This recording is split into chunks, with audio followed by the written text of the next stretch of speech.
Please welcome the Peach Bowl champions, the Indiana Hoosiers.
Before we get going here with the Hoosiers, how about this? Indiana, just a couple days away from playing in a national championship, something I know a lot of these fans thought was unimaginable for years. What is it about this collection of coaches and players that made this week possible? Well, we're here because we're prepared the right way and we have the right people on the staff and in the locker room, and we got tremendous support from our president and our athletic director, and we have a great fan base. And, we have a plan and a process. And we have great leadership and good players, and we've been very consistent in terms of our play in all three phases, so we've met every challenge. So the novelty of being here, to us, isn't there. We're here, we got a job to do, we got a challenge to meet, and we got 2 more days of prep. You mentioned this fan base. They have showed up every step of the way. Anything you want to say to some of the fans that are in attendance here and going to be at the game on Monday? Well, if you're not sure you can make it down, find a ride. Yeah, the Big Ten championship last week against Oregon, the Rose Bowl. Yeah, Indiana fans, largest alumni base in America. A lot of people didn't know that. And, it's been huge for us. Thank you. Best of luck. Thank you.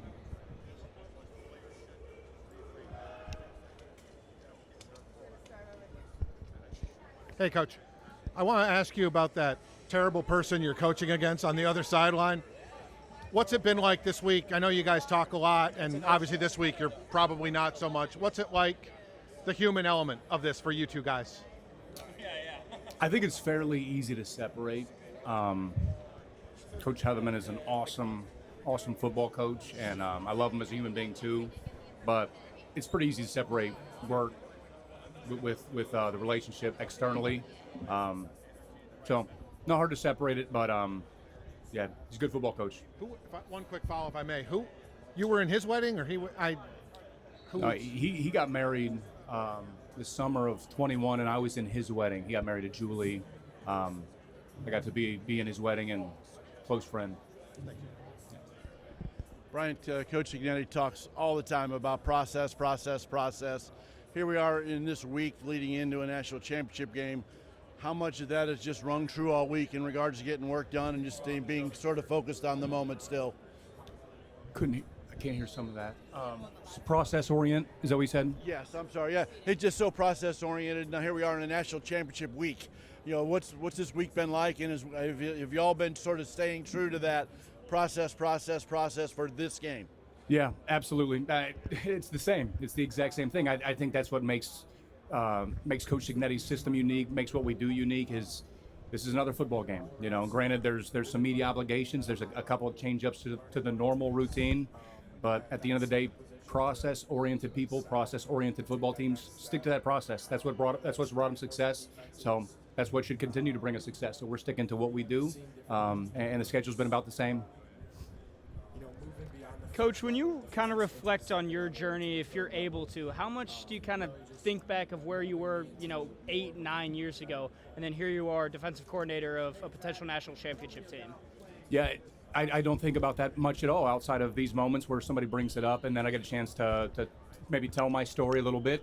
There are moments in there where maybe I get some feedback on what you guys hear from me, whether it be from somebody that's maybe going through the same struggle. and that's meaningful to me.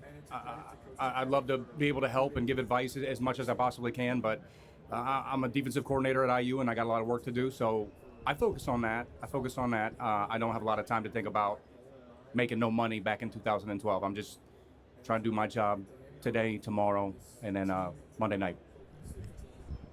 Coach, Miami has quite a bit of speedsters like a Malachi Tony. How do you defend speed without losing discipline? Yeah, Malachi Tony's a phenomenal player. I think he's probably the best slot we've seen. It's unbelievable when you watch him on film, the fact that he's only a freshman, and it's mind-blowing because he plays like an upperclassman. He's physical, obviously fast, very sudden. We need to be true to our leverage points, meaning if we're in zone, if we're in man, where's our help at? Like, we shouldn't be expected to have to try to play Malachi Tony all over the field in isolation moments. We should be able to use leverage on him and to vice him. So staying true to our angles, and that should help us against the speedsters that Miami has, especially number 10. I mean, he's phenomenal. Corey talked a little bit about how much he took from his time at JMU and working with SIG and obviously working with you. Do you see a lot of similarities between what they do and what you do now, or is he kind of his own thing now and you're kind of your own thing?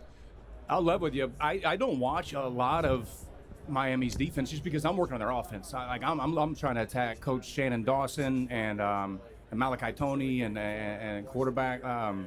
So I know a little bit about what Corey's doing because we do talk a little bit. I think there's some similarities. I'm sure there's plenty of differences too. But to be honest, I don't study Miami's defense much. Brian, you've had the opportunity to go against a lot of good quality elite offenses this year. What separates this Miami offense from, say, Ohio State or Oregon or those types of teams? Yeah, physicality, their physicality. Not that the other teams that we played weren't physical. I'm not saying that. What I'm saying is that if you're going to put them all on a line, which offense is the most physical? Miami is the most physical offense. Big, powerful back. Their offensive line, again, enormous, but these guys play together very well, and they lean on you. They have a system that allows them to kind of turn it into a little bit more of a wrestling match than some other offenses. So it's their physicality that makes me unique. That's why they're here. Very physical on the perimeter, too. We talked about Malachi Tony being a freshman. He blocks like he's 240 pounds, and he's been doing it his whole life. I mean, like, the physicality they show out throughout their entire offense is what makes them so unique. Yeah, Coach, I'm just curious. You talked about preparing for football teams and preparing for offenses. Where does that process start? What does it look like? You don't have to give me too many secrets, but how do you go about breaking down a football team? Well, I start with what they do best. It's like if you play one-on-one basketball against somebody, like, what is this person right-handed? Like, okay, well, I'm definitely going to force him to his left then. Like, let's take them out of their original game plan.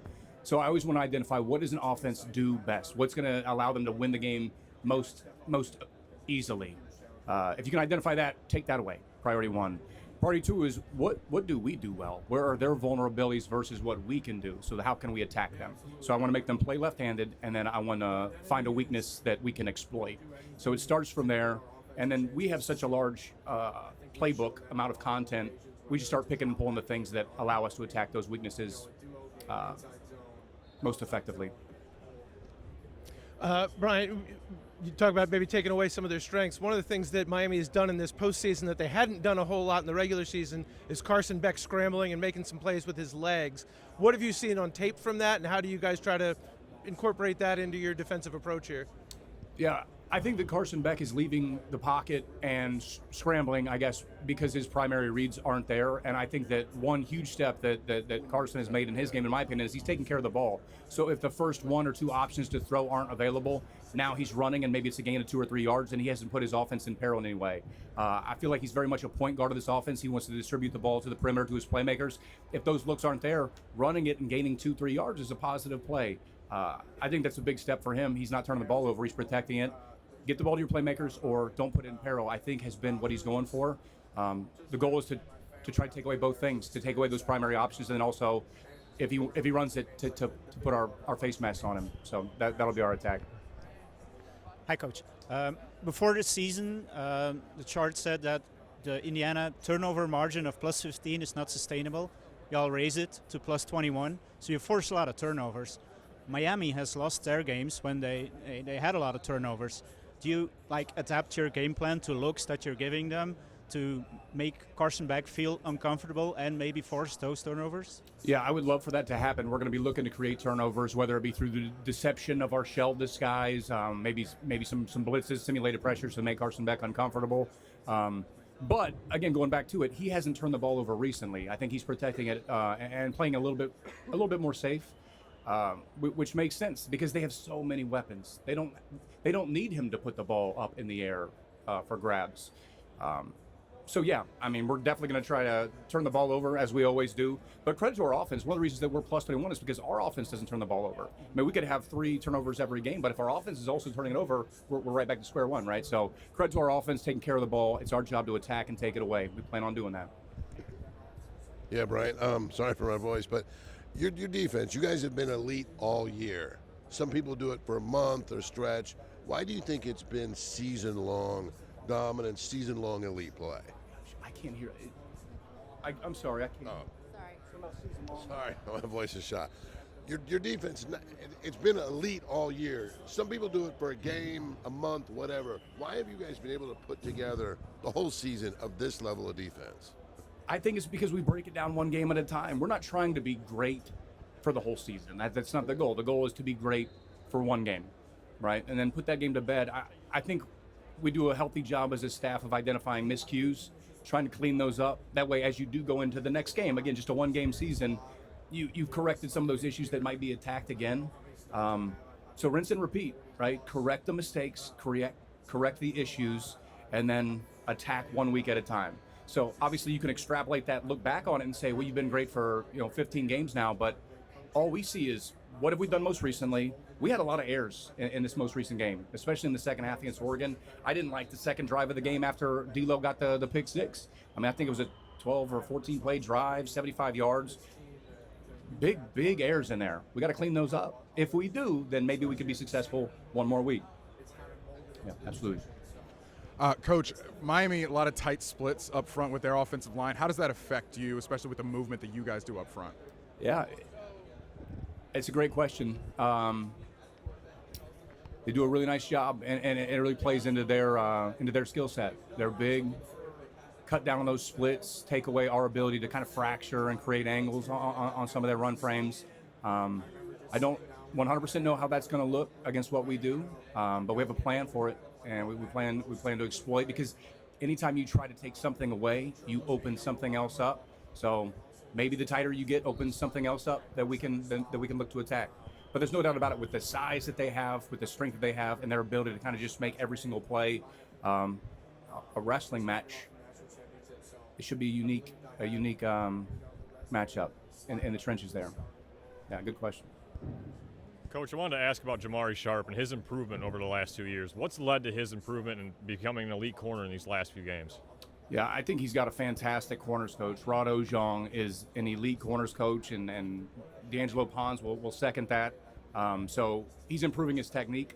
He's improving his pre-snap indicator, which leads to faster reaction times. So, we talk about the pick six that we saw from D'Lo. Like, there's a lot that goes into that, other than D'Lo's just a fantastic player, right? There's splits, there's tendencies, there's tells, there's backfield location, there's splits of offensive linemen. Like, there's a number of things that you can take away. Jamari's tap into those same things. What does the split of one mean? Where's two? Where's three? Who is three?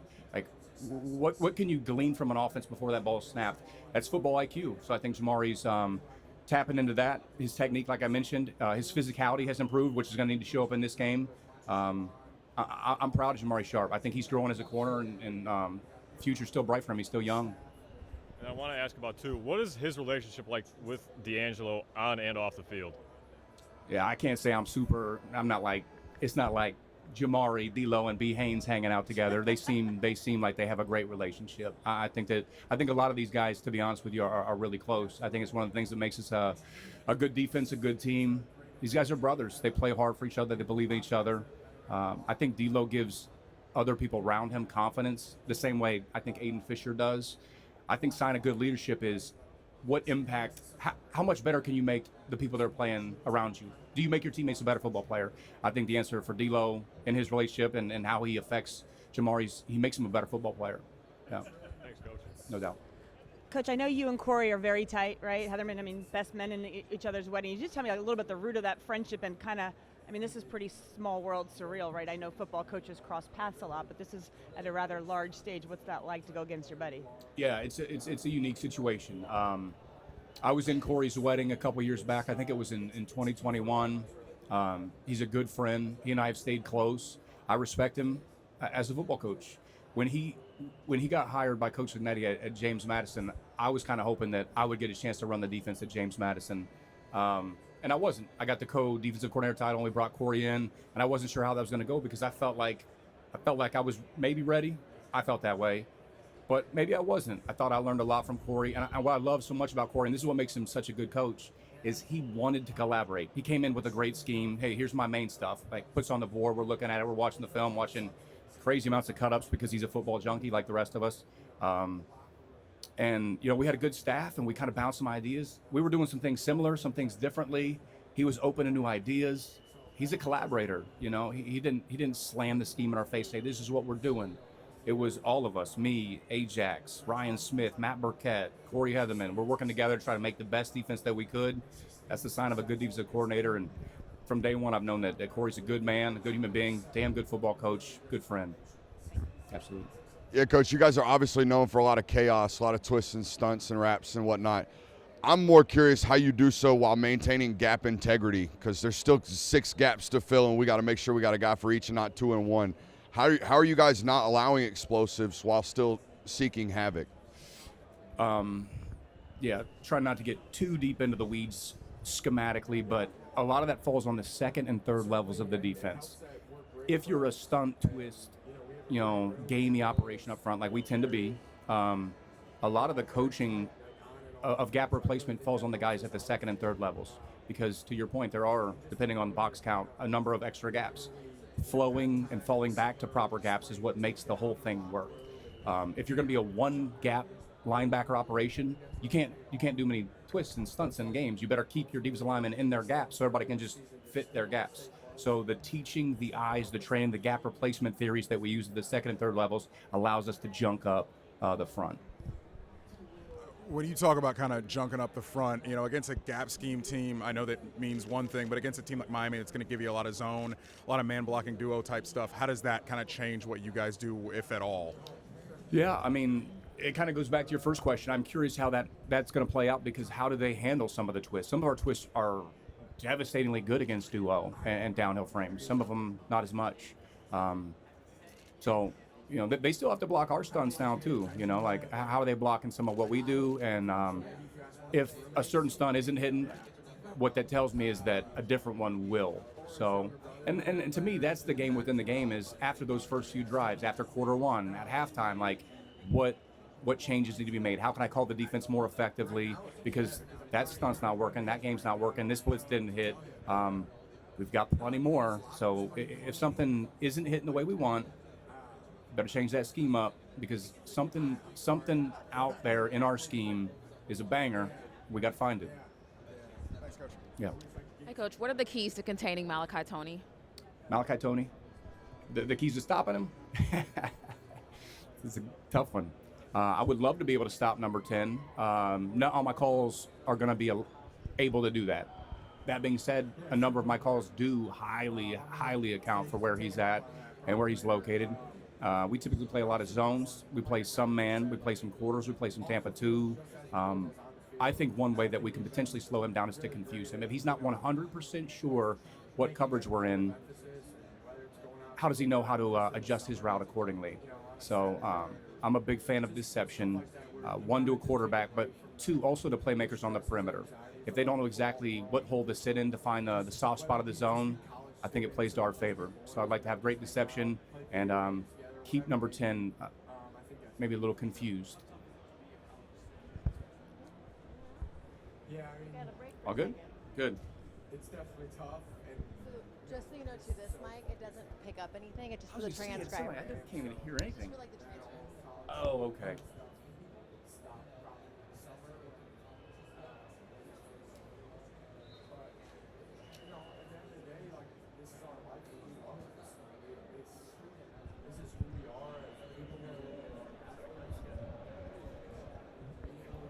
Hi, Coach. I just had a quick question about, like, when you see your resume coming with Coach Signetti from IUP through Elon to here, were there times back in those days where you had doubt in where your career was going, or did you always kind of think, this is a stepping stone and we're only going to, and that this day and this week would come down the line? Kind of asking about, did I know where my career was going each step of the way? Yeah. I didn't.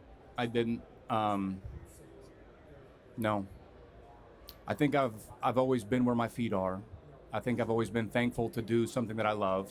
My father, when he got out of the Air Force, was a factory worker because that's what he had to do to provide for his family. And his message to me was, whatever you end up doing in life, just make sure that you love what you do.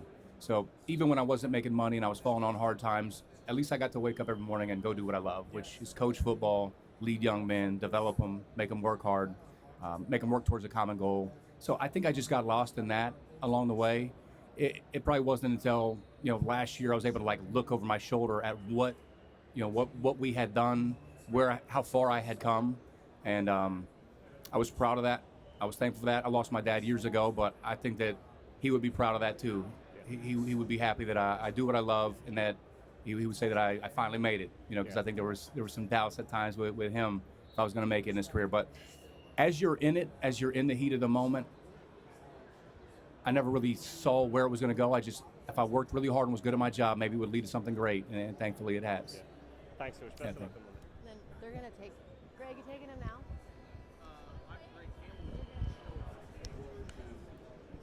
Okay, we going? Jesus Christ. Okay.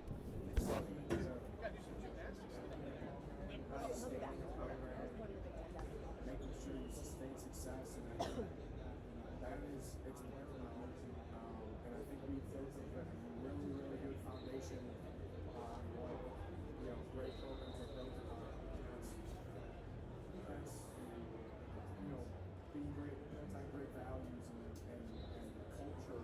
Culture is number one, and I think that's what we have here, and that's why we're going to be able to sustain success, is because we have a bunch of like-minded individuals who are committed to a common goal and a common purpose. We have a great coaching staff that has a long time longevity with each other, that again are committed to a common goal, a common purpose, bigger than themselves. So yeah, sustained success is key, and I believe we've built a great foundation to be able to do that.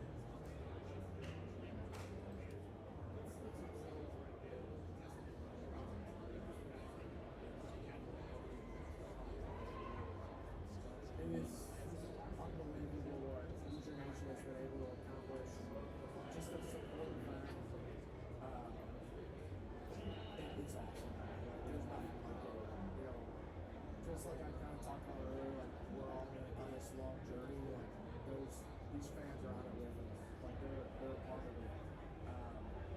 It's one goal. It's one whole, right? It's a sum of all of our parts as one whole.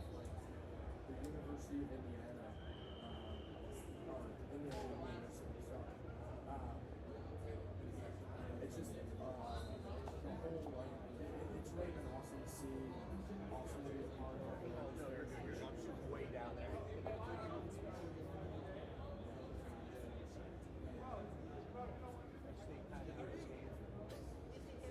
He's got that one-handed job way out there, making sure we put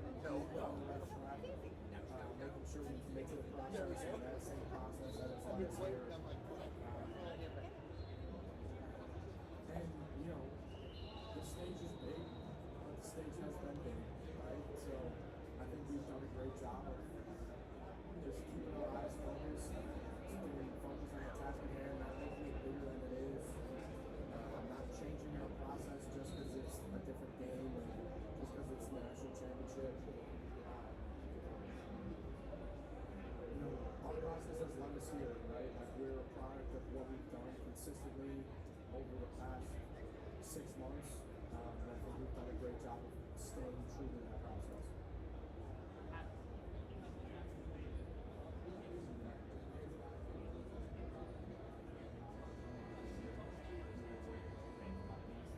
Yeah, that was very fun. That was my first career start.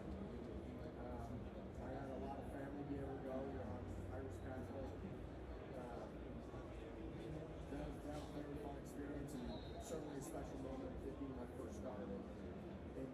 public.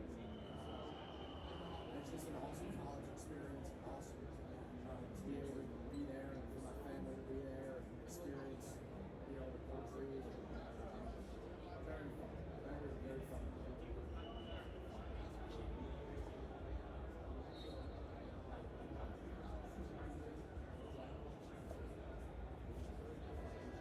Yeah, certainly.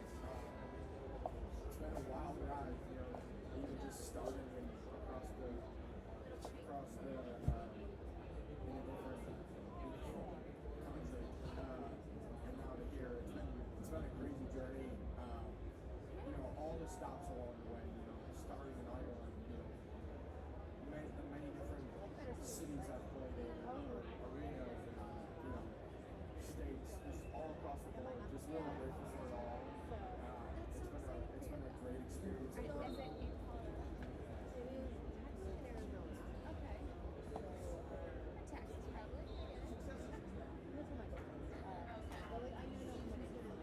Yeah.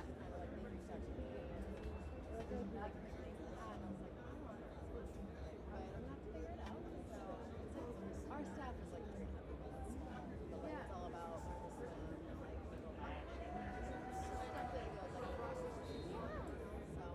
Yeah. Mike, you got to work in 6 months. No, you never know. It's gonna be great.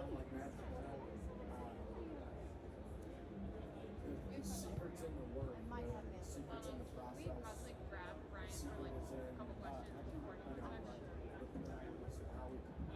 Everyone's, and also everyone's like put in those. The workouts and coach develops for us. Yeah, he's fine. There is no magic trick, no secret. Anything. It's really just in the work and committed to the work, process and practice. That's where we've seen success, and that's how we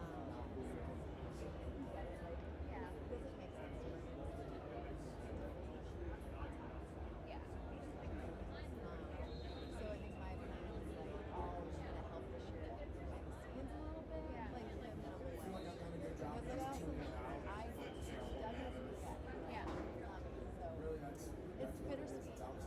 I'll miss all the people, but there's also things, it's like I can't wait to not do You gotta do your job. We'll see. That's so exciting. When do you start? Already kind of started, but it's been like not full time. So I'll finish out my contract games. We gotta remain consistent in what we It's gonna my involvement is minimal. how we focus and Yeah, it's just things like tuning that out. taking the new calls, like there's things that you guys need to do. Focusing on Yeah, so preparation. yeah, it's not rocket science. It'll be fine. I'm excited for you.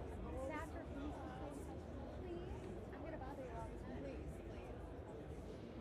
But you won't do stuff around the Olympics then. Yeah, I mean, it's honestly cool of it. It's like, I mean, the big piece is they really want to, like, the fun, we like breaking it, the foundation. So it's like, the hope is that we can raise more money. Yeah. And then be in a spot where we can do more marketing and stuff. Yeah. Sometimes I get lost. I get so lost in Like, I just like the idea of like, rising up a little bit more. the grand scheme of things, but I think like the mental health piece is desirable. Yeah. Everyone needs it, you know? Yes, So it's just especially now more than ever. stuff that, sometimes What do you do again? you don't talk about. What do you do? Actually talking to football, Della was born in So she was born the 19th, this baby's due the 20th. lost it. One job. Lost Right there. emphasizing no matter what, when the He time was giving me shit about the coach. that's what he's saying to us before we walk out there. The 19th, and this baby's due the He's a 20th. great leader for us, and he just sets the tone on how we go. I had an emergency. So you have to have another one? So I'm planning on it. By the way, you have like a glow right now, like a very. I know, but like it like looks really good. Oh, thank you. Everyone, like, I must have been huge when I had my daughter because everyone's like, you're just like not as pregnant. I'm like, I'm literally on the same spectrum. Your face got bigger on the last one. Probably. I mean, that's a nice one. Yeah. No,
Ladies and gentlemen, please stand by as the Hoosiers rotate podiums.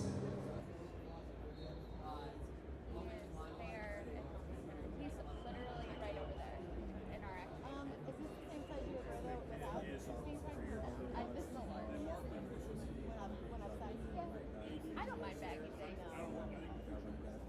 I lost him, Jason.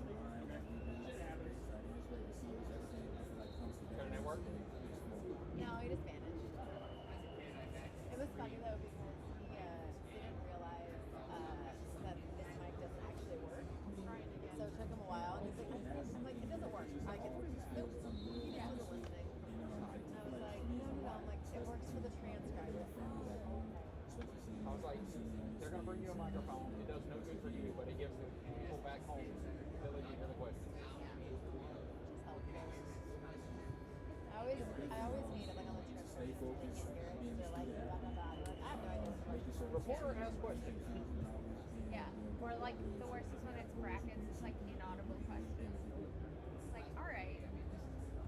So I ever tell you my funniest transcription story when we had volunteers doing it, and they have Michael, not Michael, Brian Lochte, and Definitely just being focused and paying attention to our this is 2008. This is like a while ago, and we had volunteers. Never a good idea. Yeah. Just pay them money. It's not like a bad story. Okay. Don't transcribe this. Well, people can hear it too.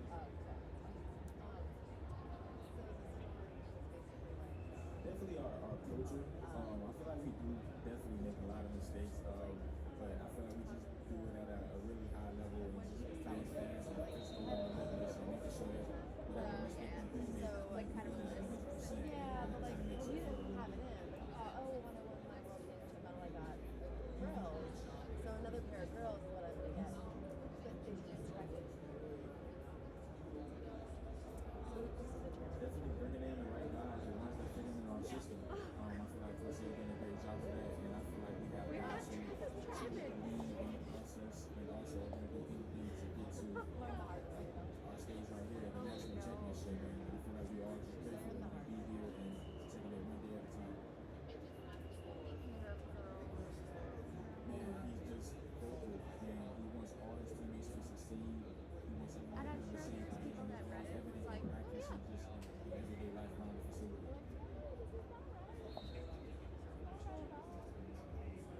Other guy doing the radio gig. Is that with the CSM? Yeah. Rose is a great guy, man. Also, great back, great pushing off the field. No, not the one. Blue. I feel like we did a great job together. Having someone like him out there is a great leader. He looks familiar. He's also vocal with our guys, and he does a great job of just bringing it all together and just like making sure the same things. And I feel like being among the two together, First of all, how dare you? fun to watch and also be a First of all, part of it. rude. And I took that personally. I did.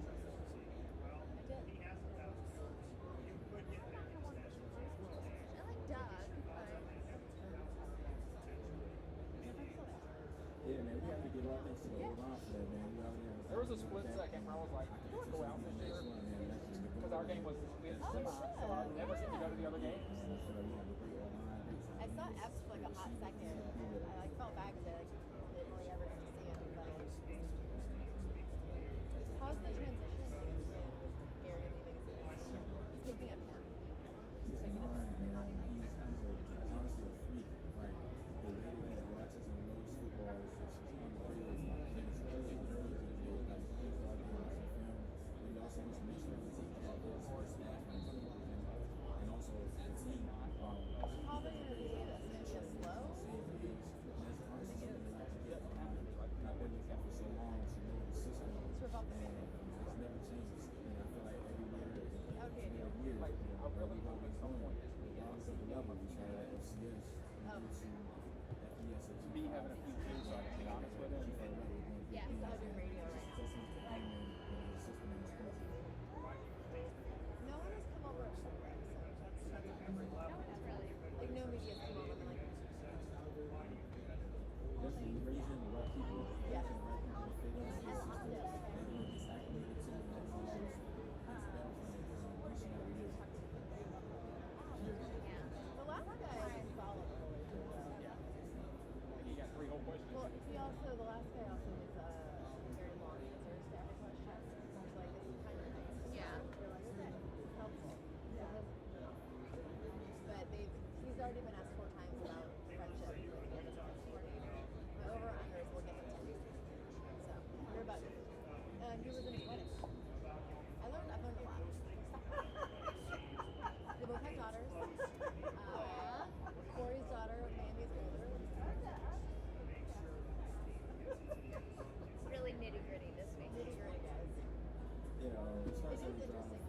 of like the overlaps with like They all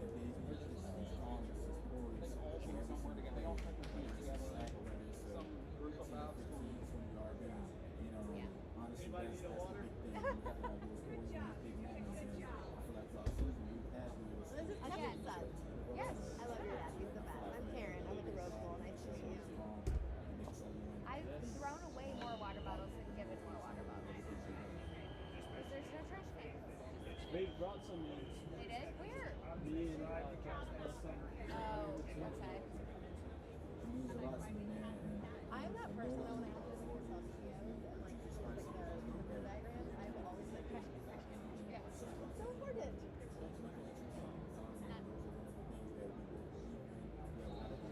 Yeah, exactly. He's here the whole hour.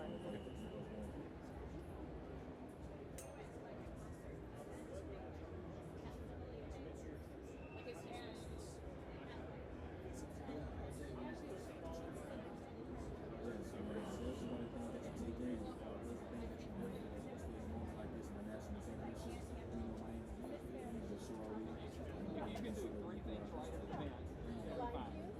No, trash, bathrooms, and parking. You get those down, everything else will be okay. You know, maybe not the world, but an event here and there.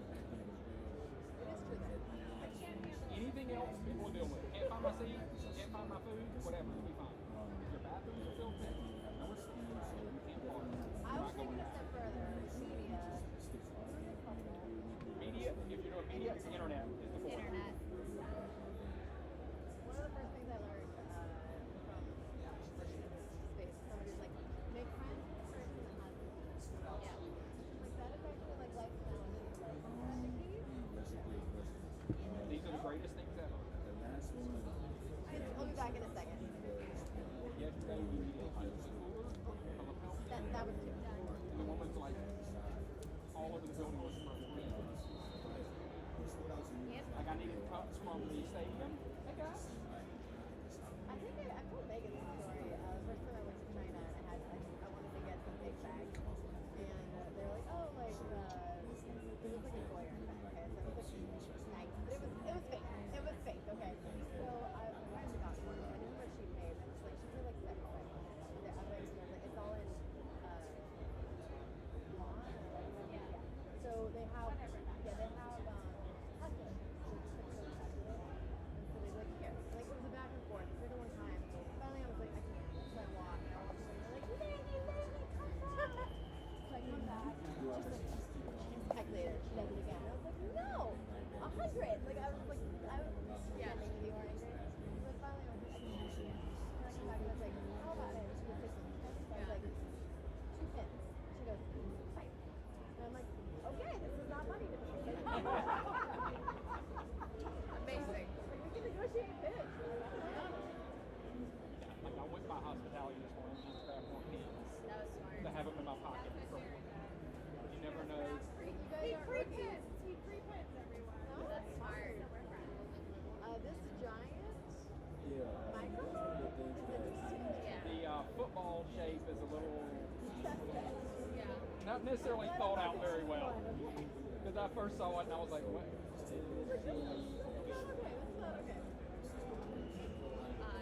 Well, I didn't see the laces, so it's even more. I didn't either. I just saw the top of it like over her shoulder.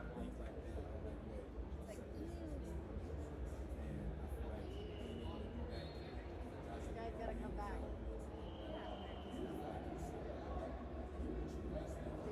Is that Joshua? Josh. Let him go. Just doing his thing.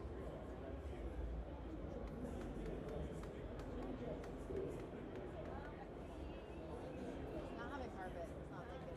It hurts.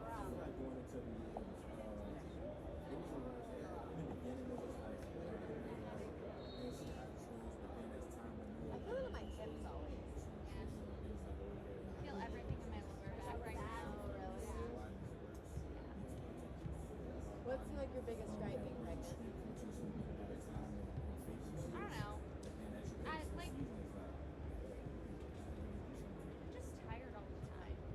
Well, you literally have somebody like sucking the life out of you. Yeah, I said it was a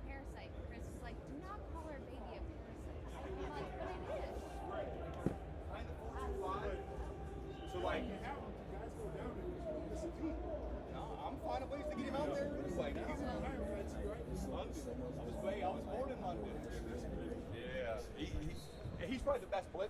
Yeah, no, for sure. Yeah. Road blitz as well too. Fish, every time I blitz Fish, he reads out. He's like, "No, I saw a gap scheme. I had to scrape out of it."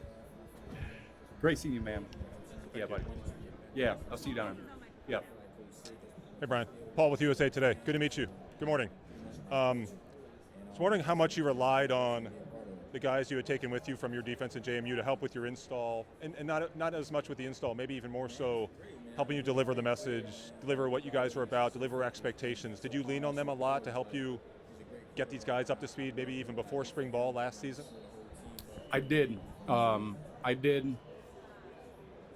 Yeah, it's hard to even calculate the importance of that, but I know that it was big, because it's one thing to sit in a room as maybe a kid that was at Indiana, and here comes a new coach, and yes, I saw they had success, but if it wasn't for the guys that actually came with us, the James Carpenter, Aiden Fisher, D'Angelo Pons, like how is the sausage really made? Like, how did these guys do that? How are they actually successful? If they didn't get to see that, this person sitting next to them go through that process, it wouldn't have had the same level of impact. So, I mean, so grateful for that group of guys, that initial group that came. Again, I go back to James Carpenter, Mikhail Kamara, Aiden Fisher was huge. I mean, he was the leader, even last year as a junior, unquestioned leader. And then obviously D'Angelo Pons. So not only did they get the messaging from us, but they saw it. They saw the day-by-day effort, energy to the ball, the accountability in every single thing that you do, the culture standpoint that Coach Cignetti puts on the guys. Like, they saw how it operates in real time. I mean, there's no better way to grow a team quickly than that right there. A couple of the guys, the holdover guys who you didn't bring with you, they said that it was about the Nebraska and Washington 2-game run last season where they were able to combine messaging with results, and it led to, in their mind, like we get it now, and not just we get it, this is going to be something big. Does that at all match up with the timeline you might have in your head, that it took until on-field results to maybe get to the point where it was 105 guys in unison? Yeah, those were big games last year. I mean, I remember that stretch, and I guess maybe even I thought to myself after that 2-game stretch, like, oh, like maybe we can go win this thing. Like that moment hit for me. But honestly, maybe even games 1 and 2 for me, like seeing it, because I had to prove it to myself too. Keep in mind, I had not been a Big Ten defensive coordinator. I felt like I knew how to be a successful coordinator. I had done that at JMU for 2 years, but like, can I do this stuff with a new group of guys in the Big Ten? But so we played FIU in the opener, and I remember the first couple series, like it looked like I wanted it to look. It's TFLs, it's fast, it's aggressive. I felt like right there was a step forward in what I wanted Indiana's defense to look like. I think we've taken that further and further as we've gone, but I thought early on it looked different to me. We weren't kicking a field goal to tie Akron to run into overtime. We started smashing people, and that was what we wanted as a staff. So we got to smashing people pretty early. Right. Thanks for sharing that. Yeah, thank you. Yeah, Bryant, how's it going? With you and Corey, why did it click so well? Because you didn't know him before you got together when he came from Maine, did you? No, I did not know him until we met for his interview when he came and spoke with Coach Cignetti, and he got offered the job on the spot. The reason it came so easy, one, is because I had already respected what he did. We had some crossover games when I was at Elon, so I saw his main defense play, and I liked their style. Again, there's some similarities between him and I. He has a D-line background. I have a D-line background, so his defensive line was fast and physical and violent and vertically charged. I liked his style. I liked his system. And then it was early on when we started working together, he was a collaborator. His ego wasn't so big that he didn't want to take in other ideas. He didn't slam the main playbook in our face when we all got to JMU and said, we're going to do it like this. This is the letter of the law. We had guys. He had a corners coach come with him from Maine. Myself and Coach Ryan Smith, the safeties coach, came from Elon. We brought Ajax in from Mississippi State at the time. So we had, a unique cluster of people. We all had ideas and ways of doing things. He was open to all of it. So to me, what that showed is he's a good boss. He's a good coordinator. He can take in different ideas and be a great collaborator. And then other than that, he's similar to me. He's competitive, talks junk, he's confident. So it meshed well very quickly. And you mentioned kind of collaboration. Matt Burkett talked about how you maintain that. Like, how important has that been for you? And you mentioned learning that from Corey and seeing that in action. How has that helped your success and develop as a defensive coordinator? I think it's been big for me. I took that trait in large part from him, but also Coach Signetti too. Coach Signetti's another one. Like, Coach Signetti's smart, and he recognizes a good idea when he hears one. It's not, no, we're going to do it my way, even though clearly that's a good idea. He's open to suggestions, and so I learned the power of collaborating from Corey, and I think it's been big to my career. I also think it helps me with my staff, because who wants to work for the guy that's not going to listen to any ideas that they have, right? So we're all a part of this. We're all doing it together. It's not my defense, it's our defense, and I definitely learned that from Corey. I think he does a great job with that. I'm sure he still does here at Miami. Coach, Miami has Malachi Toney. He could catch the ball, run the ball. He's thrown the ball 7 times. How do you prepare for that as a defense to keep everybody disciplined, to know that he could do anything at any time? Yeah, one of his best skill sets is the one that you didn't mention. He can block. This dude can block his tail off and holds a lot too, but hey, he's just competing. He's a great football player. How do we prepare for that? The same way we prepare for any great football player: Jeremiah Smith, Carnell Tate, Malachi Toney. I mean, these guys are elite. We're not trying to take him completely out of the game, but we have to account for him. Where is he at? Where is he located? Where's he motioning to? Why is he motioning there? Know where he's at, and then within each call are nuances that can be adapted based off of what he's telling us. And that's what's so great about the scheme. If you know the scheme, the ins and outs of the scheme, then you know how it can be tailored to what you might get from this look. Then Devin Boykin at that rover position has really come on basically the second half of the season. How important is he in that position to your defense, and him filling in for the guys who played there last year so well? Yeah, Devin's been coming on strong. He's always been playing at a high level, whether he's playing the rover position. And listen, we have a lot of sub packages too. So he plays, a rover or nickelback position in one package. Another time he might go up to the roof. He's playing free safety. Amari Farrell got hurt in the opening kickoff in our last game, and Devin Boykin was playing strong safety through the field, which is not something he has a lot of reps of. Speaks to his versatility, speaks to his football IQ. Competitive kid, played a lot of football. Proud of what he's done for this defense, and gonna need a big game from him on Monday night. So I used to work for Channel 2 in Dayton and lived in Troy, Ohio, and they're in the same company. They want me to ask you about your roots in Piqua and what you learned there as a player in that program, and how that helped mold you to be the coach you are today. Yeah, it's an open-ended one. I could talk for a while about that. Very thankful for my upbringing in Piqua. We moved there when I was fourth grade, maybe 5th grade. So most of my upbringing, I see myself as a Piqwad. Blue-collar town, tough area. Really big on football. We moved there because it was closer to my father's work. He was working at Honda up the road, so moving Piqua was a little bit closer for him to travel every day. They had a really good football team. Great football coach is still there, Bill Neese, who was a mentor of mine. Fell in love with football there. Grateful for all those moments.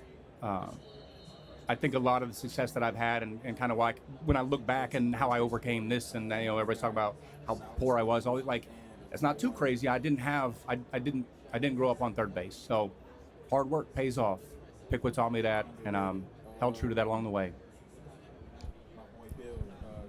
Coach Haines, I was talking to the Miami receiver coach earlier in the OC. They said they've never seen a zone coverage. They said they've never seen a zone coverage like your defense before. What is it about your zone that makes it so difficult for offenses to dissect? Which zone? The entire scheme of the zone coverage that you guys run. And I think that's your answer. It's like, we don't have a zone defense that we play. We play a lot of zones. Which one are we in? When does the quarterback recognize that? Does he still have time to throw the ball at that point? So to me, that's maybe what makes it great is, the spacing of it, maybe the disguise, the deception of it, and the inability to identify it quickly in the frame. Absolutely. Hey, Coach, you're facing a good offense this week. Malachi, the quarterback, big-ass offensive line. They say size matter, but sometimes it don't. I think you have done a great job of telling the guys 5 wide, hey, the ball got to come out quick. What do you think your biggest task this week as far as facing the Miami Hurricanes? Yeah, I think all of it working together is what makes it so challenging. I actually kind of look at this offense as like a triple option offense because they can hand the ball off to this big back. It's almost like a fullback dive and triple option, right? It's just like these big dudes coming downhill and physical. And then the next play, they spit it out to number 10 on the perimeter. And now the game's being played out there. So it's like, are they attacking us here or way over there? And there's kind of like two wars happening on different parts of the field, if you know what I'm saying. I think that's what makes them great. I think the key to that is going to be our spacing.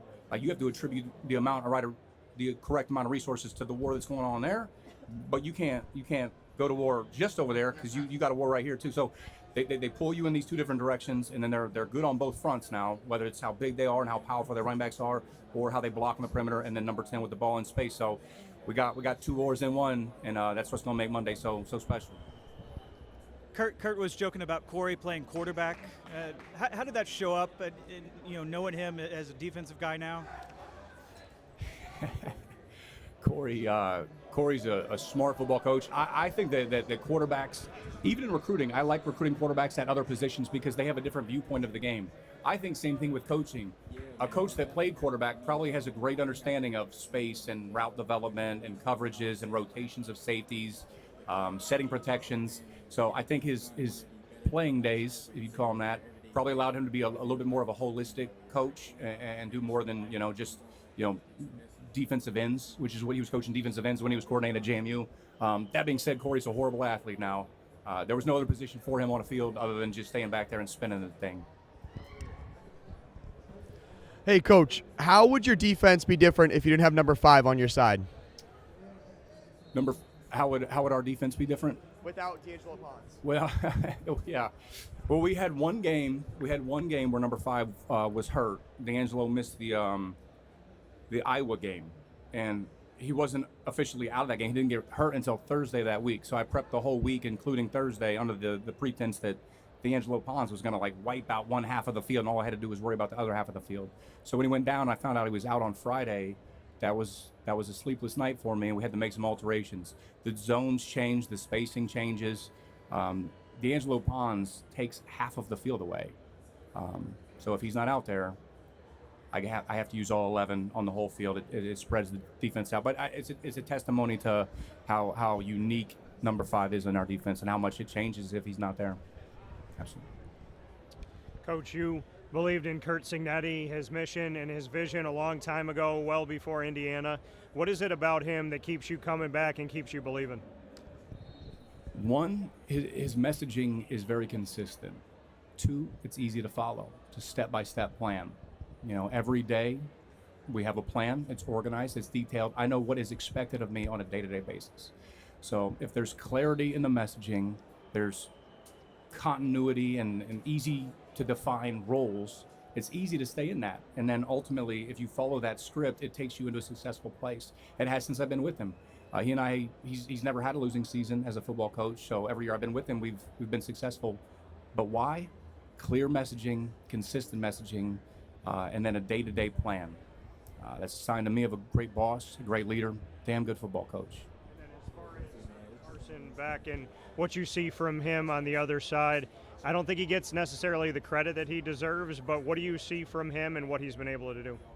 Yeah, I agree with you. I don't think he gets the credit he deserves. I think that he is, to be honest, maybe the perfect quarterback for this offense when he's not making mistakes. Again, if you look back at their losses, some turnovers and probably some miscues there. But outside of that, Ladies and gentlemen, there are 5 minutes remaining in the Indiana Hoosiers media session. Once again, 5 minutes remaining in the Indiana Hoosiers media session. I was going to say, he operates to me kind of like a point guard. He distributes the ball to his playmakers. He doesn't make a lot of errors. He understands the box. I think you can see in the film that he's a veteran. He's been around ball. He understands it. He knows when to throw the screen, when to get the ball out of the box, when to hand it off, and the box is light. So I think a lot of the offense flows through him, and when he's on point, so is that offense. Sorry if you've been asked this, but you go against Fernando every day. What makes him special in terms of going against him and just watching him every day as your defense goes against him?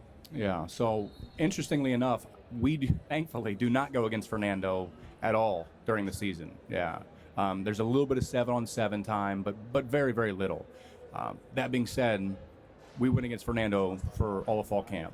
And at the beginning of fall camp, I think Fernando was still kind of figuring out our defense a little bit. There's a lot of illusions to it, a lot of deceptive looks to it, and I think it was bothering him, and we were having some success early in fall camp. And then with about a week to go before the opening game, Fernando started to see our defense in a different way. He could decipher everything that we were doing. We couldn't get home. We couldn't hit him. We can't hit him anyway, but we couldn't, even if it had been live, we wouldn't have got to him. The ball was always hitting the right marks. And I thought to myself in that moment, we're going to be really bad on defense, or this kid right here is going to be special. And thankfully, it was the latter. That's a very intelligent kid, can see the game so well, can see spacing, great rhythm and timing to his game, and then he's an ultimate competitor. So he has all those boxes that you want checked. If you want an elite quarterback, he checks every single one of them. How would you describe sort of the reception for this program from when you got a glimpse of it as a GA in 2012 to what it is now at a place that for so long basketball was everything? Yeah, it's night and day, and I don't say that lightly. It didn't mean anything to be an Indiana football player as a GA here. It didn't mean anything to be a GA. It didn't mean anything to be a coach.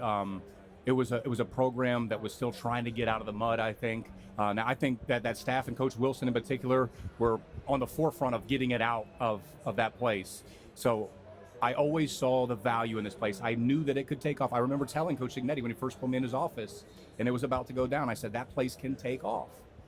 I truly believe that. To see that it actually did has been unbelievable. It's been unbelievable.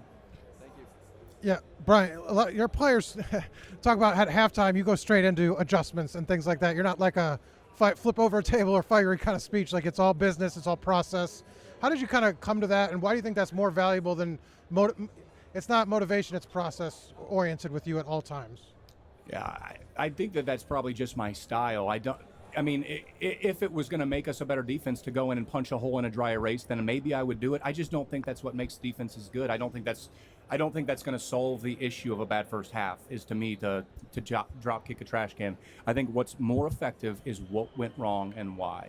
Let's identify the issues. When I was a player, that's what I wanted. Confidence in my game came from a coach that had a plan, had solutions to flaws, not the ability to do damage to the locker room.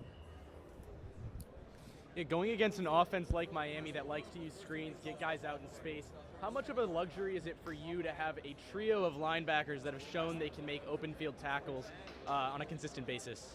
Yeah, I think that's probably one of the better qualities of our football team is that we tackle effectively.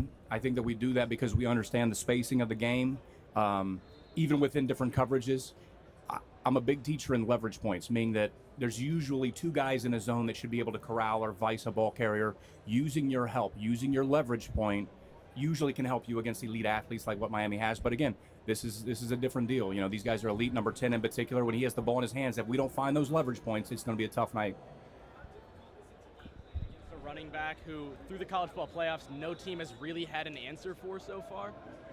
Yeah, it's unique. It makes you think like is what they're doing so spectacular that it can't be stopped, or has just nobody found that flaw in it yet? And that's what I like to think, is that there is a hole in this thing somewhere.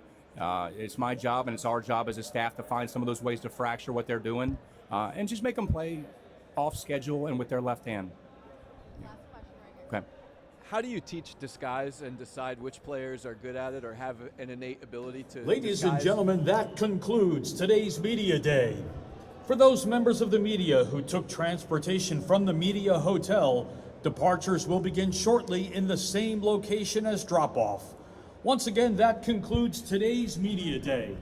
For members of the media who took transportation from the Media Hotel, departures will begin shortly in the same location as drop-off. I'm going to hit real quick. Shell deception is all about teaching the guys what we want the look to be. What story are we trying to tell? Are we trying to tell field pressure, boundary pressure, We're going to close this man? thing out as the Hoosiers head back to their hotel with Aiden Fisher. And we were just talking about how close this team is. What has this ride been like from your perspective? It's been so special and fun to be a part of. These guys are really like my brothers. Everything we do it together. And I think when you watch our team play, you can see that, and it kind of reflects on how much we just want to play for each other and be with each other. I'm curious because you've known Curt Cignetti for a little bit longer than everybody else with your time at JMU and now at Indiana. What is he like in the way that he has led you guys on this journey? Yeah, he's just a man with a plan. He has the blueprint that has a track record to be successful. I think a lot of guys, when we were first leaving our first stop, that's why we trusted him so much. We knew we were going to be successful. And then obviously the development with our entire staff. It starts with Coach Sig and then down to Coach Haines and Shanahan and all the coaches under them. He knows how to get the best out of his players. I know a lot of people don't see him smile a lot, but he just knows what he's doing, gets the best out of his players, and he's a special coach. Any parting words for Hoosier Nation on the way out here? I'll just say we need you Monday night. We're excited to see you guys and hopefully celebrate together after. Thank you. Thank you. And remember, everybody, the party does not end yet, even though Media Day is concluded. Everything here at the Playoff Fan Central is going to be going on throughout the weekend. Plenty of family-friendly activities and experiences. And if you haven't heard, out there on Miami Beach over the next couple days, the AT&T Playoff Playlist live set is going to be popping tonight. We've got Calvin Harris, John Summit, Xandra, and so much more. You won't want to miss it. Thank you again so much for being here. Enjoy the weekend, and we can't wait to see you Monday night as we crown this year's national champion.